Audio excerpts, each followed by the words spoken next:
ஜெகத்குருவே சரணம். இந்த ஃபேன் எப்படி ஓடுதோ அந்த மாதிரி தான் நம்முடைய வாழ்க்கையும் இயங்கிட்டு இருக்கு. பவர் இருக்கிற வரைக்கும் இந்த ஃபேன் ஓடுங்க. பவர் கட் ஆயிடுச்சுன்னா இந்த ஃபேனோட ஓட்டம் நின்றுடும். அதே தான் நம்ம வாழ்க்கையும்.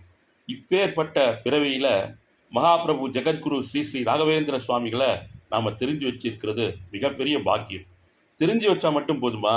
அவருடைய அருளையும் அனுகிரகத்தையும் முழுமையாக வாங்கி இந்த மானிட பிறவியை வெற்றிகரமான நிம்மதியான பிறவியா எப்படி கடக்கணும் அப்படிங்கிற சூக்ஷமும் நமக்கு தெரிஞ்சிருக்கணும் இல்லையா? எழுத்து சித்தர் திரு பாலகுமாரன் ஐயா அவர்கள் ஒரு அற்புதமான ஒரு வசனம் எழுதியிருப்பார் ஒரு திரைப்படத்தில்.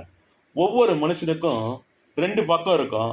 நிச்சயமா ஒரு பக்கம் ரொம்ப கேவலமானதாக இருக்கும், பார்க்க முடியாததாக இருக்கும், சகிக்க முடியாததாக இருக்கும் அப்படிங்கிற துணியில் ஒரு வசனம் எழுதியிருப்பார்.